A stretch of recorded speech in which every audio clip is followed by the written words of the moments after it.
Hi, today I want to show you how to put together the square candy box SVG file from Simply Crafty SVGs. So this is a box that has two optional inserts and can be used for a candy box or like a cookie box to gift, like little homemade treats or store-bought treats. So first thing, we're working on the lid piece and we're just folding it on these score lines.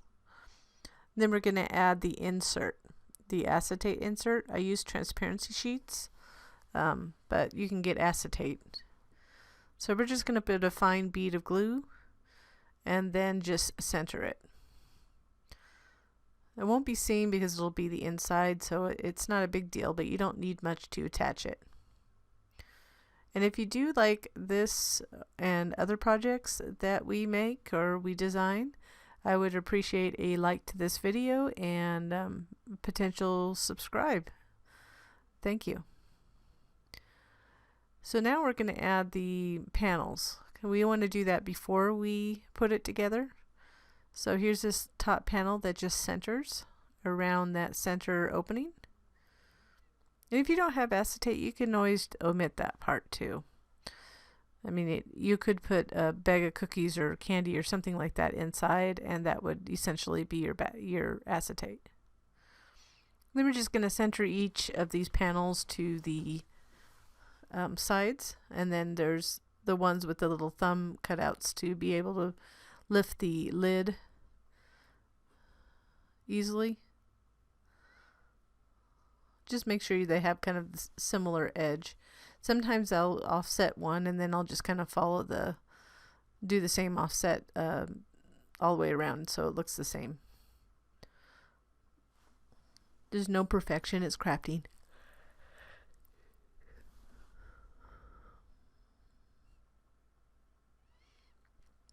And then once we get these on, it's just a matter of gluing those tabs to make the box piece. So square boxes are so much easier than doing anything with like a rounded edge or anything like that.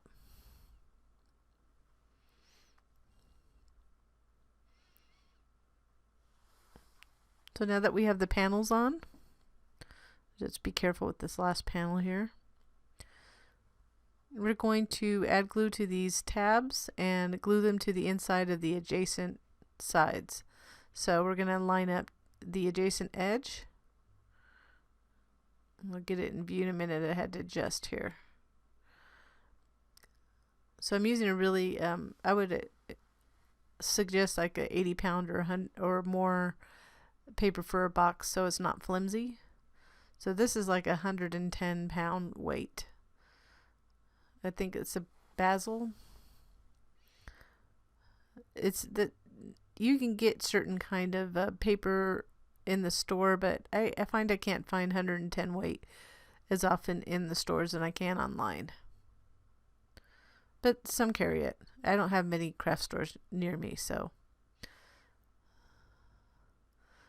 I'm just going to slide it in. But 80, I typically use American Crafts textured cardstock because I like the look and feel, and I like how it works together to make boxes. It's easy to use.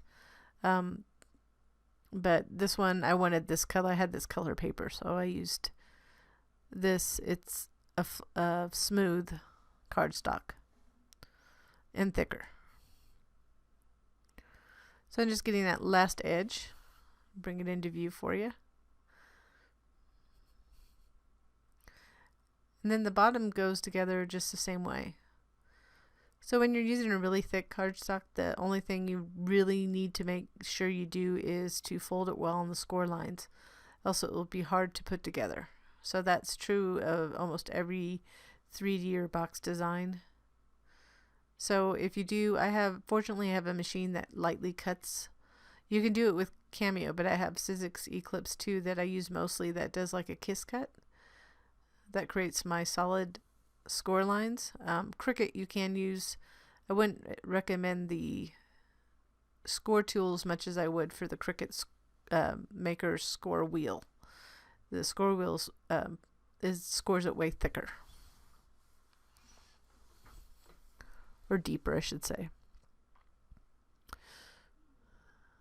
But I do like solid score lines other than dash. But if you have to cut dash lines because that's what your machine does, and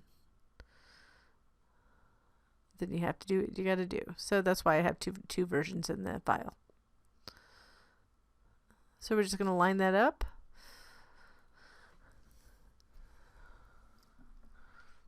And then you can see I always flip it over to give additional pressure against the table. And I am using art glitter glue for this particular project. I do shift between art glitter glue and Scotch Quick Dry.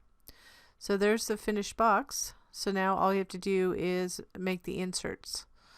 So here's one already made, and those just slide in side by side in there. And you could use it with or without the inserts. So just show you how you fold this and put this together. It's really simple. This has a no glue bottom to it, closure.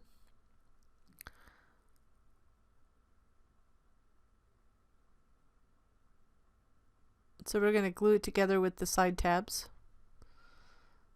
So that's tab number 1. So you're just lining up that edge with the tab fold.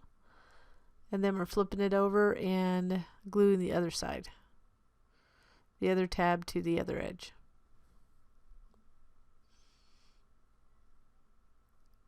And then to close it, you start with the fork section first, so the portion with the forks, and then the side pieces go in, and then you flip in that final little round piece that flips under. They're not going to hold, what's going to hold the weight is the box, not the actual little inserts. So there it is. I needed a box for some goodies, so I thought I might as well make it for you guys too. So if you need it, here you go, and thanks for watching.